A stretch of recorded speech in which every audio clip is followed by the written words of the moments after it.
Sampurasun Wadia Balad ATE official di mana wae ayana. Alhamdulillah wa syukru ala ni'amillah.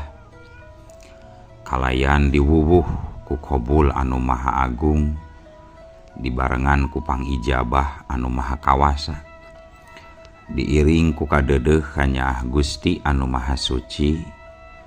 Urang ayeuna dugi kadangat ayeuna masih keneh tiasa ditepang dangukeun deui dina acara anu matuh kamemet urang sadayana, nyatana dina pagelaran dongeng Sunda jejer carita Iblis Jatuk Rawarontek jilid kadua ayeuna bagian anu ka 45 nanya pamiarsa. Ieu dongeng mangrupikeun buah karyana Cece Lasmi Indri ti Palihan Bandung. Kangge Cece Lasmi ngahaturkeun rewu nuhun laksaketi kabingahan rehna parantos ngintunkeun naskah sakaligus ngawidian mamang kangge medar ieu dongeng dina channel ATE official ieu. Atuh sumangga kanu teu acan subscribe kantun subscribe heula. Ngarah langkung pogot sareng langkung sumanget deui ka si mamangna dina enggoning medar ieu dongengna. Nging hilap di like di komennya nu saseueur-seueurna. Lainna naon, mamang masok bingah gitunya. Upami maosan komentar-komentar ti para wargi sadayana teh. Kalintang bingahna deui upami mah link video mamang ieu dipangeserkeun atanapi dipangbagikeun. Atuh ngarah teu nyangkolong tingkana waktos sumangga. Ayeuna mah urang lajengkeun deui dongeng Iblis Jatuk Rawarontek jilid kadua bagian anu ka 45 na. Kumaha salajengna sor cikopina betot simutna pagan heula tali kolorna bisi morosot merezel morozol uzel-uzelan di tengah jalan tumpak dung dung tes.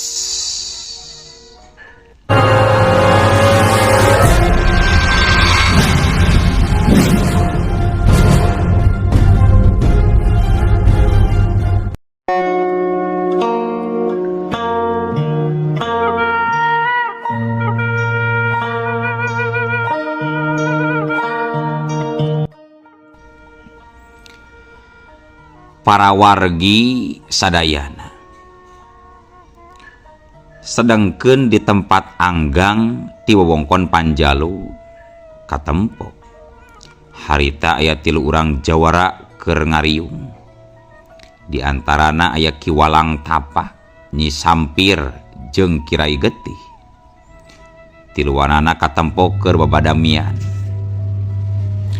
Paroman tiluanana kabeh eueuh nu berag, kusut marung kawut ditambahan jeluk ambek kapegung. Kumaha ieu teh urusanana euy? Raden Surya bener cenah hidung ngiwat euy, ceuk Kirai Getih. Lamun bener bejana yen anu ngiwat Raden Surya teh sobatna Ki Panca pisan, eta jalma ulah diantep pikeun hirup euy. Raden Surya kudu kabawa kalawan hirup tuluy anu ngiwatna urang podaran. Sabab Raden Surya mah kudu kasalametkeun, eta hal penting lamun Sunda mah kalangan hayang dituluykeun deui Kirai Getih. Walon Ki Walang Tapa, ari geus kieu mah biheung dituluykeun, biheung moal. Sanajan engke Raden Surya bisa kasalametkeun, cantang tu langsung nuluykeun deui hanca Sunda makalangan atuh Ki Walang Tapa, ceuk Nyi Sampir bari teu ngalihkeun perhatianana ka Panjalu anu ngakimbung ku para jawara.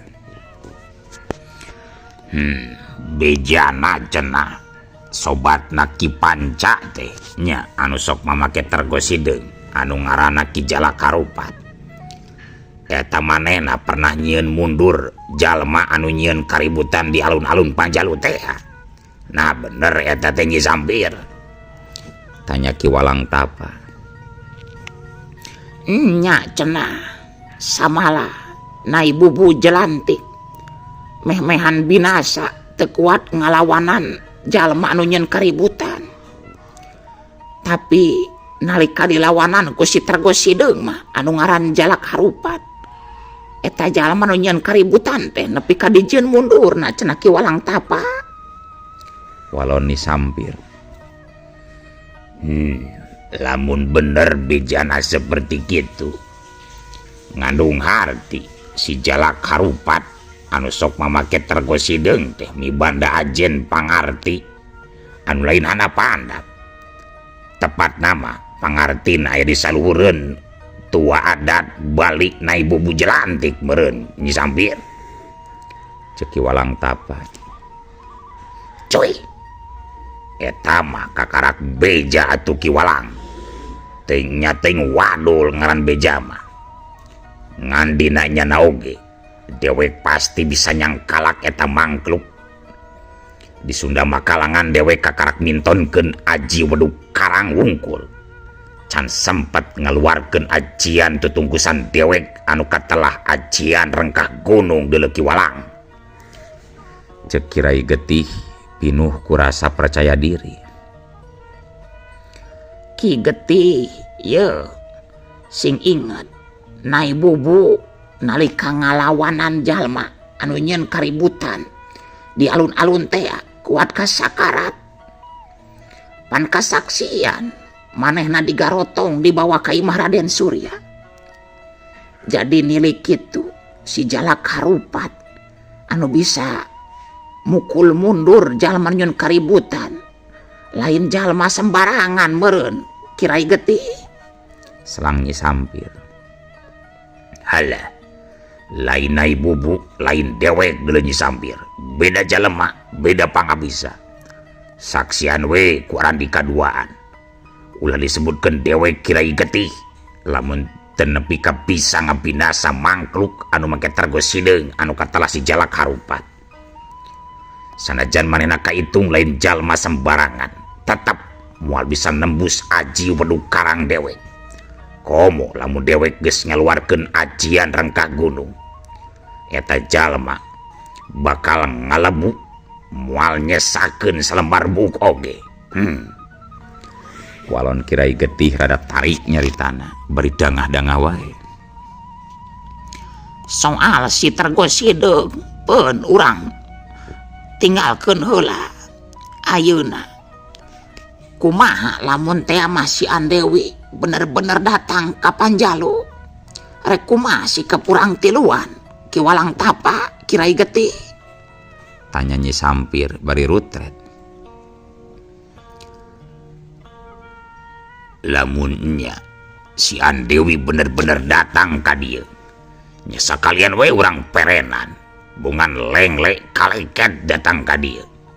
Dewek teu paduli manehna murid Silaraspati, Silaraspata, Silaraspatu oge. Anu jelas si eta kaleket di daguan ti kamari-mari mula teu dek embol we datang. Tah mun kitu mah kula satuju Kirai Getih. Si Andewi memang kudu diperenan jiwana.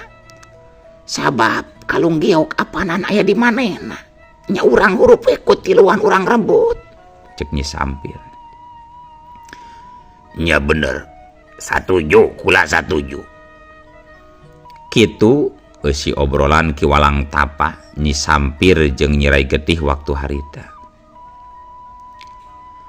Sedengkeun di tempat anu rada anggang ti Panjalu, nyatana murid si Dewa Pedang Rubaya Lembulawe anu dibaturan ku Ki Bajil. Harita aya di tempat anu jauh tina karamean, manehna anggang ti batur, tepat nama manehna ngahaja misahkeun diri. Da memang salela ieu maranehna duaan jarang pati aub jarang pati ngahiji jeung nu sejen kalobaana mindeng misahkeun diri. Kadenge harita Ki Bajil cumarita ditujukeun ka Rubaya Lembu Lawe. Tindakan anjeun rek kumaha ayeuna Rubaya? Kiwari Raden Surya geus aya nu ngiwat. Sunda Makalangan pastina bakal kapugag eureun di tengah jalan. Rek kumaha tindakan kahareupna Rubaya? Tanya Ki Bajil mencerong jero ka Rubaya Lembu Lawe. Pikeun kula soal Sunda Makalangan rek nului rek henteu teu jadi soal pikeun kaula mah Ki Bajil.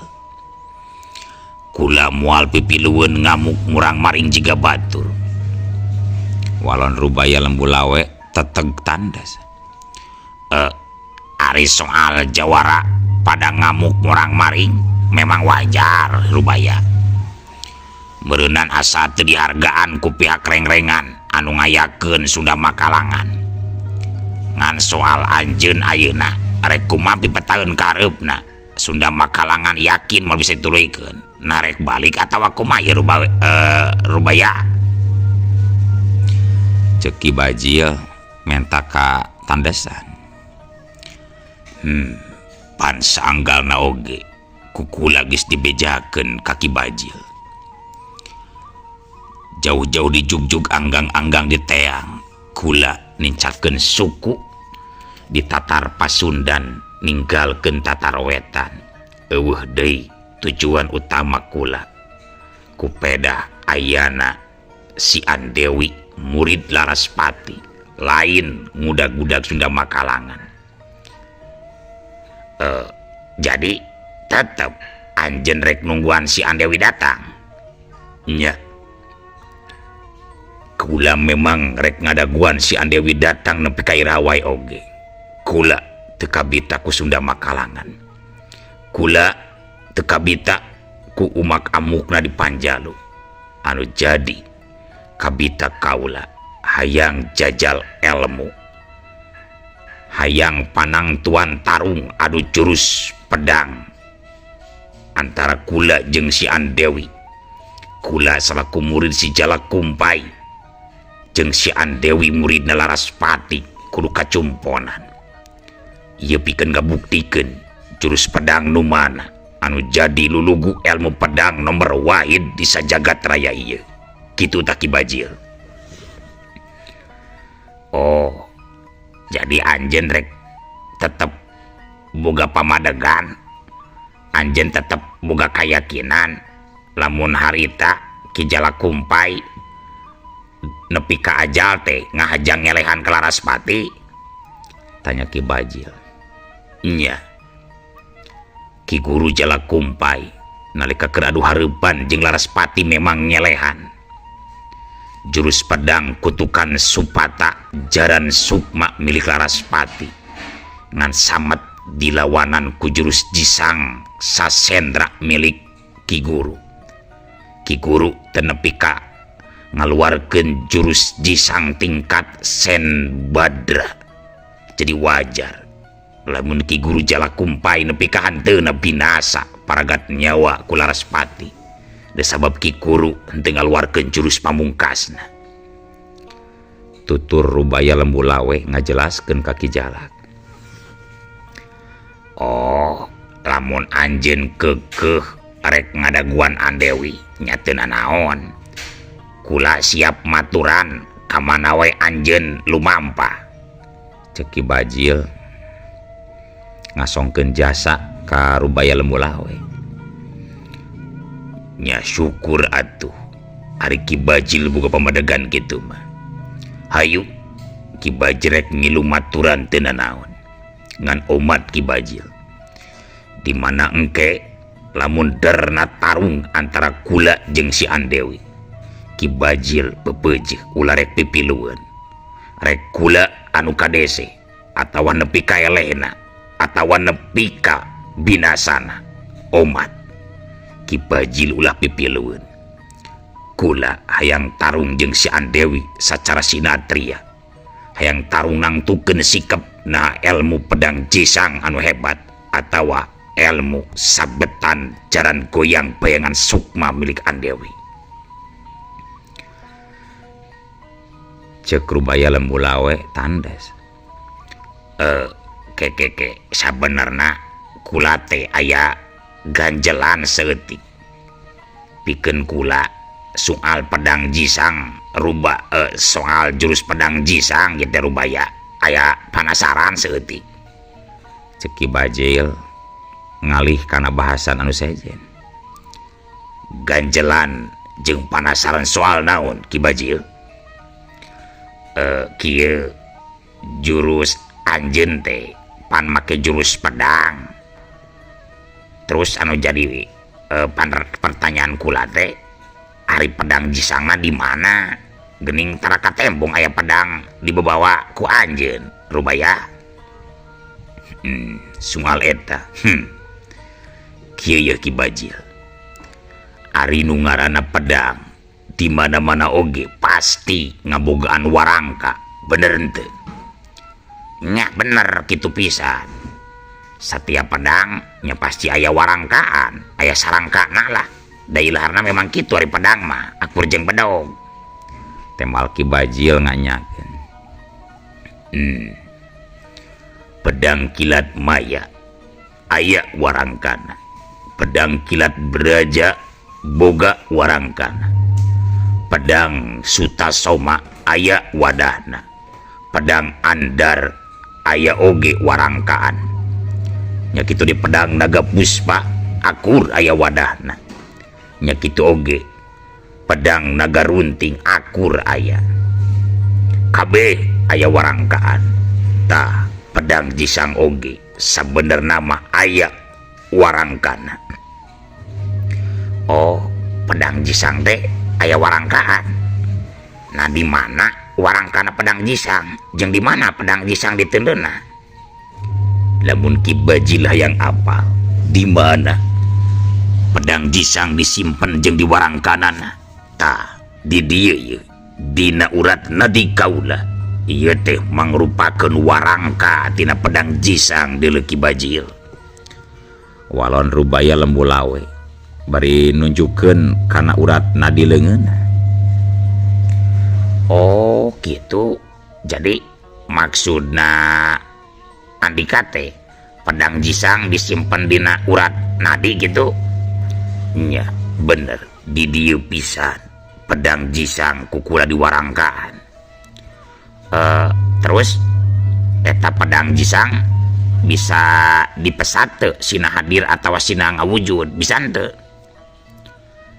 Nya pasti bisa tuh. Ngan mesatna pedang jisang atawa cara ngawujudkeun pedang jisang engke nalika nincak kana jurus Sasendra jeung jurus Senbadra kakarak wujud asli pedang jisang bakal katingali ku mata biasa. Oh gitu nya kaharti atuh mun kitu mah. Pedah satadi nama kula heran we kasebutna jurus pedang tapi pas tarung juga jurus leungeun kosong teu lokeun pedang. Sing horeng pedang jisang teh dipendemnya dina uratna di Ki Rubaya. Cek Ki Bajil. Nya mata kula bakal tetep cicing renggenek di patempatan ngahajarek ngadagoan datang nasi Andewi. Sebab eta tujuan utama kula datang ka Tatar Pasundan hayang ngabuktikeun jurus pedang sanu unggul. Pungkas Rubaya Lembu Lawe. Cag kayaan Rubaya Lembu Lawe jeung Ki Bajil urang tinggalkeun heula.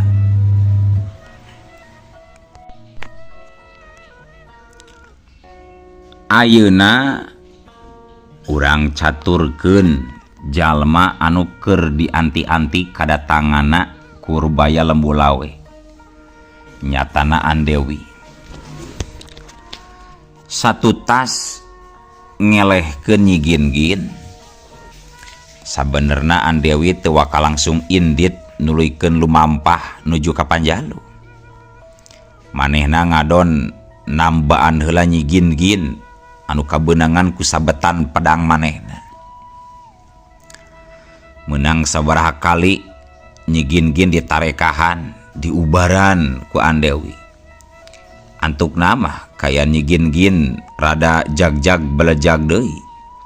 Sanajan can walagri sabenerna. Nyi Gin-gin karek bisa diuk jeung ngawangkong. Harita 4 jalma dariuk garunem catur. Misah obrolan, Andewi ngobrol jeung Nyi Gin-gin paduduaan. Sedengkeun Ki Doger keur ngawadul jeung Ki Jalaksa. Di sela-sela obrolan, Andewi tumanya ka Nyi Gin-gin. Nah kunaon Nyi Gin-gin jeung Ki Jalaksa bet sarua boga maksud rek ngaruat buhun sakera. Jawaban Nyi Gin-gin rada panjang. Dimitian ku nyaritakeun ka sang tukang kahirupanana zaman Laraspati masih keneh aya di kieuna. Nyi Gin-gin nyaritakeun lamun dirina pernah miguru ka Laraspati si Dewi Pedang. Manehna tisuksruk tidungdung nepungan Laraspati saking ku hayang diangkat jadi muridna. Pamaksudan memang hayang katarima. Secara resmi manehna hayang diangkat jadi murid ku Laraspati. Ngan anu jadi masalahna harita, Laraspati keur memejeuna mangprang nalika jadi jawara bayaran. Pastina Laraspati sibuk eueuh waktu luang. Sabab loba pihak anu ngabutuhkeun tanagana mindeng diangkir pikeun nutaskeun sagala rupa masalah. Atuh ku hal eta Laraspati henteu sempet aya waktu pikeun ngadidik, ngawarah, ngajarkeun ilmu pedang ka Nyi Gin-gin. Sama sakali Laraspati can pernah nurunkeun atawa ngajarkeun ilmu pedang saeutik-eutik acan ka Nyi Gin-gin. Lila kalilaan kapikir meureun ku Laraspati asa teu tega ningali Nyi Gin-gin anu banget miharep hayang diajarkeun ilmu pedang. Tapi manehna tar aya waktu luang pisan katungkul ku kasibukan jadi jawara bayaran. Atuh tibatan nguciwakeun hate jalma nu hayang diangkat muridna. Nya akhirna Nyi Gin-gin dititipkeun ku Laraspati ka pupuh paguron Merak Putih Tapak Suci anu katelah Nyi Rara Sangkur. Ari antara Laraspati jeung Nyi Rara Sangkur kasebutna sobat dalit, CS besti kanca di alam kajawaraan. Antara Laraspati jeung Nyi Rara Sangkur mindang bagi carita itu jeung ieu. Malah Laraspati pernah nyaritakeun soal buhun sakera anu satiap 10 tahun sakali kudu diruat. Kabeh dijelaskeun ngeunaan buhun sakera ka Nyi Rara Sangkur. Di akhir obrolan Laraspati kungsi nitipkeun Nyi Gin-gin ka Nyi Rara Sangkur. Sina diangkat jadi muridna. Nyati waktu harita Nyi Gin-gin resmi pasti diangkat murid ku Nyi Rara Sangkur. Atuh nilik sajarahna seperti kitu, Nyi Rara Sangkur pasti mere tugas ka muridna nyatana Nyi Gin-gin jeung ka Ki Jalaksa supaya bisa indit ka patilasan. Meureun kapikiran satutas Laraspati tilar dunia rek saha anu nuluykeun ngaruat buhun sakera. Ku Nyi Rara Sangkur dibejan oge pituduh jalan, yen pituduh jalan teh ayana dina batu giok Laraspati. Matak teh heran lamun Nyi Gin-gin jeung Ki Jalaksa ngunguntit Andewi ti saindit namula di padepokan Kidang Laya. Tujuan Nyi Gin-gin taya lian rek nginjem batu permata giok sabab rek ningali patuduh jalan nuju ka patilasan buhun sakera. Nah bener batu giok teh aya anu ngiwat Andewi. Tanya Nyi Gin-Gin bangun anu masih cangcaya keneh ka Andewi.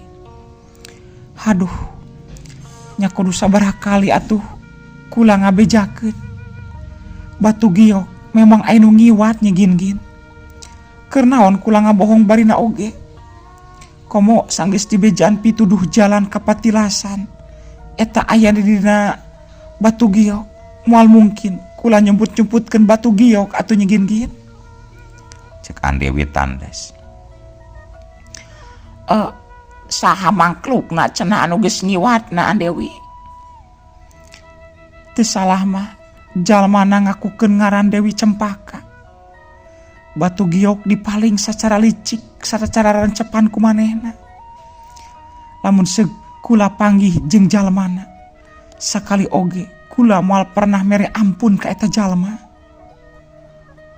Terus ari anjeun rek kumaha tu ayeuna? Tanya Nyi Gin-Gin. Pikeun sementara ayeuna kula rek nuju ka Panjalu heula. Erek sasadu ka Raden Surya. Erek ngabejakeun lamun mah batu giok teh aya nu ngiwat. Tak engke di mana kula geus beres sasadu ti Raden Surya. Tidinya kula rek langsung nguber ngudag-ngudag si Dewi Cempaka. Jadi kitunya. Atuh lamun kitu pilampaheun anjeun. Lamun diidinan kula jeung adi sapaguron kula Ki Jalaksa nyerek milu we ka Panjalu jeung anjeun. Cek Nyi Gin-Gin. Hah? Kumaha? Andewi kerung. Kula rek milu ka anjeun ka Panjalu. Sabab kula masih manggul tugas. Lantaran batu giok aya nu ngiwat, kula tetep boga tanggung jawab pikeun neanganana. Jadi kula minta idin rek milu ka Panjalu. Malah rek terus milu ngudag si Dewi Cempaka. Nya terserah Nyi Gin-Gin we eta mah. Bungah nu aya, kula aya nu mantuan. Cek Andewi singkat. Cing kira-kirana lamun kula milu. Punten, lamun kula milu nyameureun saeutikna, kula bisa ngabantu di mana anjeun aya kararepet engkena Andewi. Nya ari sakirana Nyi Gin-Gin hayang kitu mah, hayu we. Isukan urang indit miang nuju ka Panjalu. Kitu si obrolan Andewi jeung Nyi Gin-Gin. Obrolan Ki Doger jeung Ki Jalaksa oge sarua nu dibahas soal buhun sakera. Harita kadenge Ki Doger tumai keur nyarita. Jadi patilasan Prabu Ziliwangi teh aya di leuweung Ngarendong nya Ki Jalaksa? Tanya Ki Doger. Nya Ki Doger. Mung leuweung Ngarendong teh di mana? Kuring teu apal. Ngan apal ngaranna wungkul pada cek Nyi Rara guru kula. Yen buhun sakera teh dipendamna di leuweung Ngarendong. Ngan meles kula jeung Nyi Kin-Kin teu apal ting di mana eta leuweung Ngarendong ayana. Nya sami abdi oge teu apal atuh leuweung Ngarendong di mana. Dalah mun apal mah meureun di bejaan ti tadi mula oge. Nya hanjakalna batu giok aya nu ngiwat. Padahal eta jalan pituduh hiji-hijina pikeun nuju ka patilasan. Lamun kieu kula oge jadi bingung rek tatanya ka saha deui ieu. Ke cing urang cobaan ku pribadosnya urang etang manawi tina etangan aya bong bolongan ngeunaan buhun sakera. Cek Ki Doger. Memangna Ki Doger bisa? bisa mantep mung urang babaledogan we ieu mah nya mudah-mudahan we aya pituduh. Mangga sok cobian kidoger.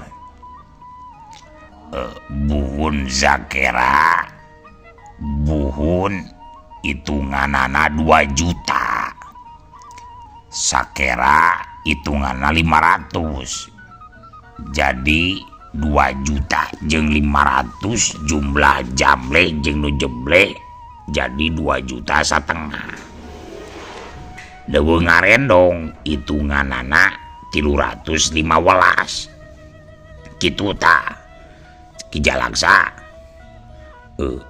Teras kumaha Ki? Tanya Ki Jalaksa. Nya ari numutkeun ilmu Sibolga Tapanuli mah leuweung ngarendong teh ayana di Cinaon kieu teh nya. Cibaduyut gitu. Kumaha Ki? Cibaduyut? Cek Ki Jalaksa. Nya numutkeun Sibolga Tapanuli mah leuweung ngarendong teh di Cibaduyut cenah ayana. Mung abdi teu apal eta daerah mana. Ari numutkeun Pagon Ki Sunda mah beda deui. Leuweung ngarendong teh cenah ayana di Kulon cenah Ki. Di Kulon. Nya di Kulon. Maksud di Kulon? Kepo aing mah loba tatanya. Geus we isu kandeng ngadongeng nanya. Nah kunaon kitu Ki? Beak waktuna jurig. Olo. Waktos nah kabujeng seep wadia balad ATE official. Keun atunya ieu dongeng teh urang cekapkeun we heula dugi ka dieu. Insyaallah enjing pageto baris dilajengkeun deui. Atuh kukitu kukieuna mamang sajamit mungkur amit mundur ti payuneun para wargi sadayana. Hayu Assalamualaikum warahmatullahi wabarakatuh.